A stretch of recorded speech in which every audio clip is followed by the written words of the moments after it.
And welcome back to another story reading of Better Off Friends by Elizabeth Eilberg. Still hope that's how you pronounce it, but whatever.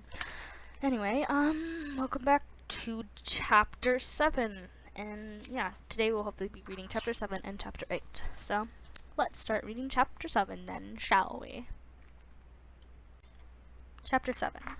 It was torture. Complete and utter torture. I don't think I breathed the night Levi left my house to go talk to Emily. I stared at my phone, convinced I was going to get a phone call from a newly heartbroken version of him. The phone did ring, but it was Emily. Please, she begged. I know I made a mistake, and the only person the truth would hurt is Levi. You don't want to hurt him, do you? No, I didn't. But I wasn't the one who cheated on him. I promise you that I'll never do anything like that again. And if I do, you'll never have to speak to me for the rest of your life. I wouldn't expect you to either. I could practically hear her pulse over the phone. I really like Levi, and I don't want him to break up with me. Please, McCallan. I didn't like having secrets. Secrets only ended up hurting people. She continued to plead. You're my best friend. If I can't trust my best friend, who can I trust? I bet Levi thought the same thing. I've known you for forever. We've been through so much. Can't you please forgive me so I can forgive myself? That hit a nerve. I never thought about what Emily was going through, how hard this was for her. Although it was her fault. Please, McCallan, I'm begging. If I was there right now, I'd be on my hands and knees, and that's what you want. I'll be there in 2 minutes to grovel in person. Grovel in person. I don't know. I was so torn.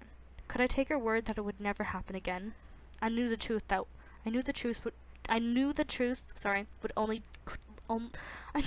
would likely crush Levi. Maybe, I figured, it would be best to pretend it had never happened. Okay, I said quietly. There was a pause on the other end. Really? Oh my goodness, McCallan. Thank you. I'll make this up to you, both of you. Please, both of you. Really. Please treat Levi well. He deserves it. I will. I promise. I love you. I should have felt relief when I hung up on the phone, but all I felt was dread. As much as I wished to erase that night from my mind, I knew that some memories were harder to forget than others, especially the painful ones. I told myself many lies over the years. The most frequent was, you'll be fine. Yes, everything was going to be fine. You're going to grow up without a mother, but you'll be fine. You'll wake up every morning and realize it wasn't a nightmare. It was real, but you'll be fine. You'll have to carry around a secret that could destroy your 2 closest friendships, but you'll be fine. And I thought I was a horrible liar.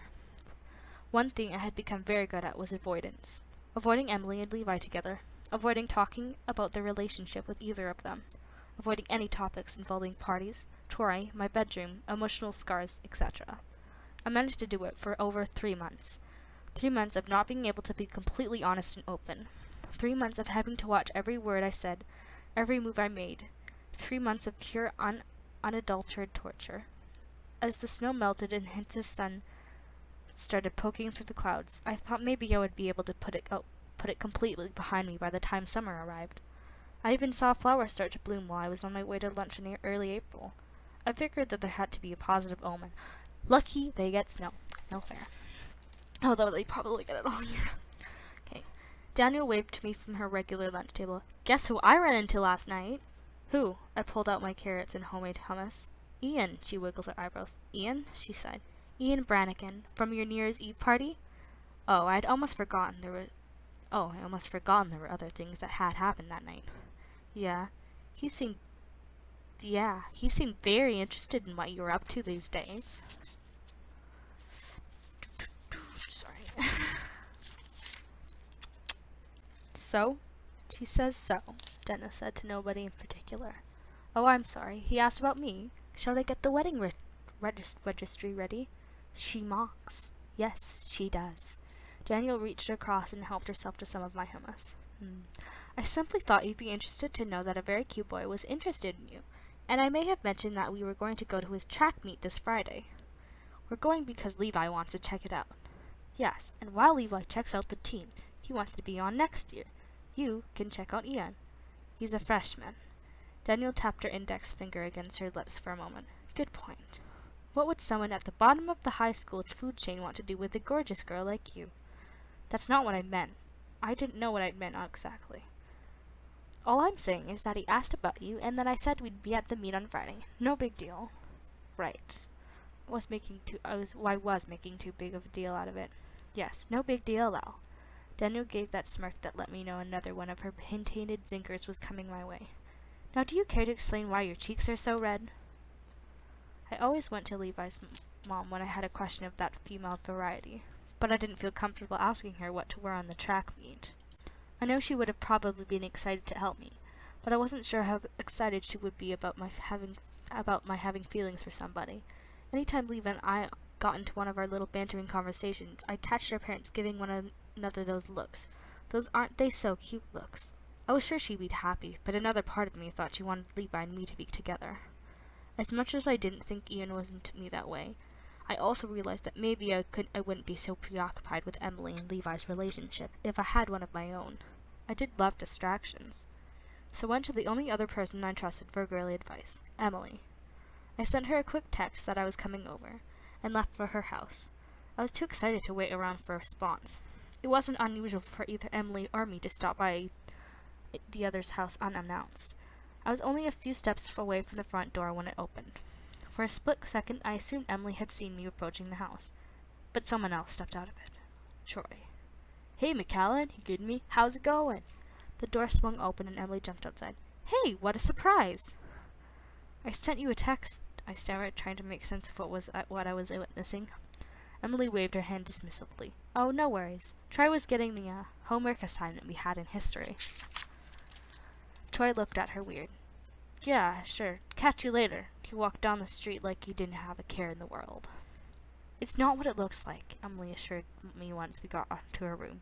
Then what was it? I asked. I refused to sit down next to her on the bed. I folded my arms and waited for her explanation. Troy and I were just hanging out. Honestly, I'm trying to get to know him better. Last time I checked, that wasn't a crime. What about Levi? Levi knows. She picked up a magazine on her nightstand and started flipping through it like we were done with this conversation. We were not. Levi knows what? I prodded. He knows that Troy was coming over today to study. They're friends. Yeah, some friend. It's complicated. I was so sick of that excuse. Because that's all it was, an excuse. Then explain to me. Because honestly, Emily, I have no idea what's going on with you lately. Emily dropped the magazine as if it was being the unreasonable one. As if I was being the unreasonable one. I'm just confused, that's all. And I'd appreciate if you weren't so hard on me. We can't all be perfect like you. I glared at Emily. I didn't appreciate that she was trying to turn this around on me. This had nothing to do with me, although it felt as though it did. She could tell that I was still waiting for a response. Listen, I like Levi. I do. He's so sweet and cute. But I also like Troy, so I'm spending time with Troy just to see if, No, I don't know. I could practically hear the icicles cover each syllable as they came out of my mouth. Emily sobbed. I like them both. I want to make an informed decision before I choose. Are you being serious right now? What you're doing to Levi is completely unfair. I know, Emily looked sad. I do. I promised myself that I had to make a decision by graduation. That's over a month away, I reminded her. Please, you're not going to tell Levi what's going on, are you? I got up and headed for the door. Really, Emily? I wouldn't even know where to start.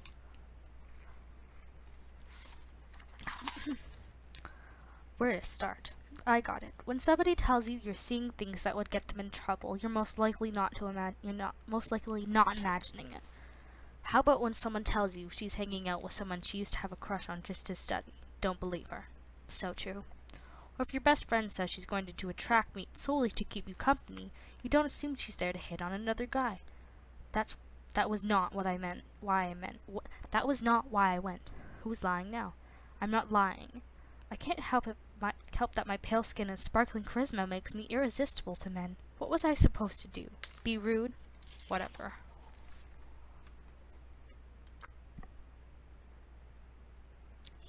And it's the first part of that, so we'll be doing chapter 8, I think, in a few seconds. Now, chapter 8. Sorry, I was drinking chocolate milk there. Chapter 8. I thought having a girl best friend and a girlfriend would have given me some understanding of how the female mind worked.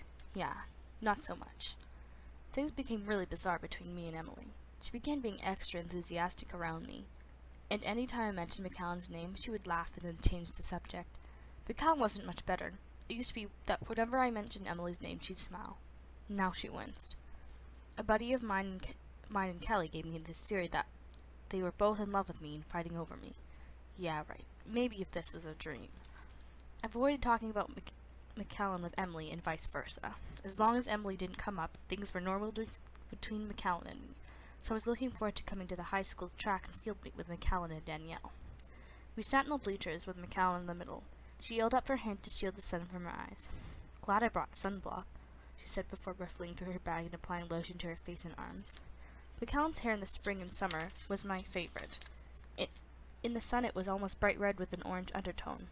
But if it went inside, it looked like it did in the fall. But if we went inside, it looked like it did in the fall. She continued to squint. "Here, take my sunglasses," I said. Oh, that was never mind. I had a hat on, so at least the sun wouldn't bother me as much. "Oh," Daniel avoided McCallan. "Look, Ian's stretching." I couldn't see McCallan's reaction, but whatever was made Daniel laugh. "Who's Ian?" I thought. I looked over and saw some guy stretching, his hamstrings, and doing a quick jog with his knees up. Did McCallan know him? I didn't remember her even talking about an Ian. I studied Ian, still weirdly written with an I-A-N, so it just bugs me. He was tall and skinny with dark hair that curled up at the ends. I guess you'd be considered handsome if you liked lanky guys. I mean, I could be considered lanky, so would I be McCallan's type? He took to the starting line and was in the middle lane with 7 other guys. "What times are we looking for?" McCallan asked me. She didn't seem too interested in him. Maybe Danielle was the one with the crush. I usually do the 455 seconds, so hopefully they're around that time. The shot fired off and the runners began sprinting. I noticed that they held their chest out more than I do. I have a tendency to slouch when I run. Not good for speed. Ian was in close second, and as they rounded the final corner of the track, he sped up. "Go, Ian!" Daniel stood up and cheered. She grabbed McCallan to join her. "Could you be more embarrassing?" McCallan asked her. Challenge accepted. McCallan waved her hand. "Never mind, I give in." They both cheered as Ian finished first by a hair. We waited for the official time to be announced. Ian finished 50:82, nearly 4 seconds faster than my best time. And while 4 seconds doesn't seem like a lot of time, in track it might as well be 4 hours. "How do you know Ian?" I asked as McCallan watched him cool down. "Oh, he came to..." She winced. "He was at the New Year's Eve party," Daniel finished for her, "and he's been asking about McCallan." "Oh. I guess it shouldn't have surprised me that McCallan would have guys interested in her. And I had a girlfriend, so it wouldn't have been completely hypocritical of me to be jealous that she could potentially have a boyfriend. I told myself I wasn't jealous, just protective." Daniel jumped up. "I'm going to get something to drink, and it so happens that I'll need to walk right by Ian. Imagine that." McCallan groaned. "Have fun. Not like I could ever stop you from doing otherwise." "At least you understand your limitations." Daniel hopped down the bleachers and leaned against the fence as she talked to Ian. "Is it too late to transfer schools next year?" McCallan asked. "So do you like him?" The words came out before I had a chance to stop them. She shrugged. "I don't know. I don't really know him that well.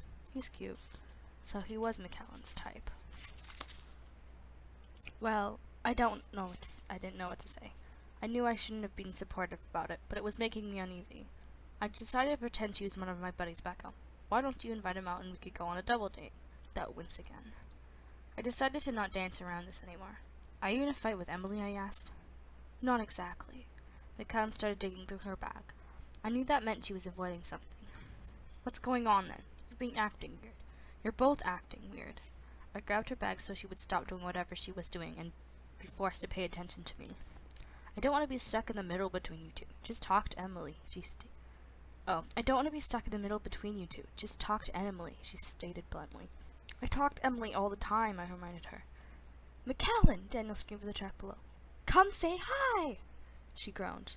"Look, Levi, I'm in a very awkward position between the two of you, and I don't want to have to lie anymore. So talk to Emily. Really talk to her." "What do you mean you don't want to lie to me anymore? Have you been lying?" I never thought McCallan was the lying type. "Not exactly." She grabbed my hand and leaned in. I'm really sorry. Just talk to Emily. She hopped up to make her. She hopped up and made her way down to Ian. I didn't know what bothered me more, the fact that my best friend had been keeping something from me, or that she was currently flirting with some guy. I climbed the steps to Emily's house slowly, feeling the weight of whatever revelation was on the other side of the door. Hey! Emily greeted me with her usual kiss. Hey, I tried to smile back at her, but I could tell something was wrong. Something was different. Maybe it had been there for a while, but now I was paying attention. And so was Emily. Is everything okay? She asked with a tilt of her head, like she was trying to size me up. Not really, I confessed. I think we need to talk. Oh. Emily didn't seem surprised. She led me to the couch in the living room. What's going on? I think you need to tell me. She paused. I don't know what you're talking about, but that pause told me she knew exactly what I was talking about. I talked to McCallum today. At the mention of McCallum's name, Emily's smile vanished. And what did McCallum have to say? There was a sudden harshness in her voice. She said you and I needed to talk. She wouldn't say what it was, but it's pretty clear to me something's been going on. I really wish someone would just tell me. All I know is that it seems McCallum's trying to be a good friend. Yeah, some friend, Emily said coldly. What I wanted to do was stick up for McCallum, who had been best friends with Emily since they were little. I hated that something was getting between the way of their friendship, and that something was me. I started trying to piece everything together. Why do I think this doesn't have anything to do with something McCallum did, but something she knows? Emily didn't have a response, which was when I realized I was right. Just tell me the truth, I said flatly. I knew in that instant that Emily and I were over. There was no way this was going to involve in some kind of misunderstanding that would make everything okay. If it was enough to make McCallum uncomfortable and deceive me, it must have been bad. Emily startled me briefly before her bottom lip started to tremble. My instincts told me to reach out to her. My heart told me this was all an act. I remained still. I'm so sorry. She covered her face with her hands. I'm so sorry. She then leaned into me. I didn't move. I wasn't going to wrap my arms around her and comfort her when she wasn't doing the one thing I'd asked her to do. Tell the truth. What happened? She straightened up and began wiping away her tears. For a second I thought she wasn't going to tell me, that I would have to get McCallum to fess up. Emily must have realized she wasn't going to get any sympathy from me. You know, I've been hanging out with Troy. Things just sort of happened on New Year's, but you weren't there, so I didn't think it was a big deal. Then I realized I wanted to see if what he and I had was real, you know? But I didn't want to give up on us, and I guess I was confused. I didn't know what to do, and it's obvious you hate me now. She finally took a breath, which was enough time for me to understand what she had told me. Something had happened on New Year's Eve, even though Emily had told me the opposite. And if I remembered correctly, this was the same time McCallum had started acting differently any time Emily was brought up. So McCallum knew something had happened, and had kept it from me. I knew I should have been furious with my girlfriend at nearly 8 months, but instead I was disappointed in McCallum. Oh, she's just being your good friend, damn it. She had to choose between Emily and me, and she'd chosen Emily, the liar. I stood up. Thanks for telling me the truth at last. I didn't even wait for a response. I walked out the door and knew there was only one person I wanted to see. I realized I should have been mad at McCallum for keeping the secret from me, but I was more worried that I was going to lose her. What started as a steady walk quickly developed into a jog. I'd never had to worry about losing a friend over ending a relationship with a girl. This was different. McCallum had known Emily for practically her entire life. I wasn't going to ask her to take my side, but part of me thought she was going to be put in that position. I'd be totally cool with her and Emily being friends, but I didn't think Emily was going to be that generous. Though McCallum should have told me what was going on, I didn't really blame her. She's being a good friend to Emily, because McCallum was a good friend. She was loyal, but that loyalty also made me worried that she would pick Emily.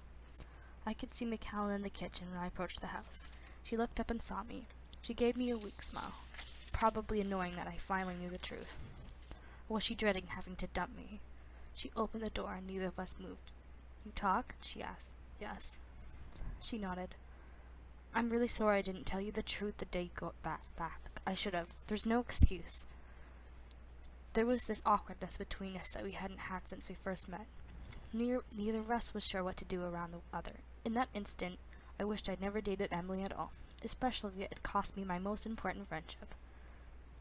It's not your fault, I said, and noticed her composure relaxed slightly. We can still be friends, right? I almost hated how desperate I was for her response, but another part of me didn't care. I'd be lost without McCallum. We both knew that. I'm pretty sure everybody knew that. She looked confused. Of course. You're not going to have to choose? I felt so juvenile standing on her front step begging her to pick me. I already did. She stepped aside to let me in. At first, I felt a little guilty about being responsible for ending McCallum's friendship with Emily. McCallum didn't say much about what happened. It was more like a fact to her. She and Emily were no longer friends. Emily wasn't a very good friend, though. Let's just be honest. I wanted to do something to show her how much I appreciated everything she'd done for me. But since I didn't have the means to build her a chef's dream kitchen, I was at a loss. Thankfully, Mom suggested having a joint graduation party with McCallum's family, and McCallum wasn't allowed to cook. She was going to be pampered that day, all day. The morning of the ceremony, Mom took her to get a manicure and pedicure.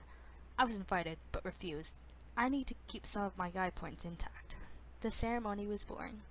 We all got to go up and get a diploma, but we were only graduating 8th grade.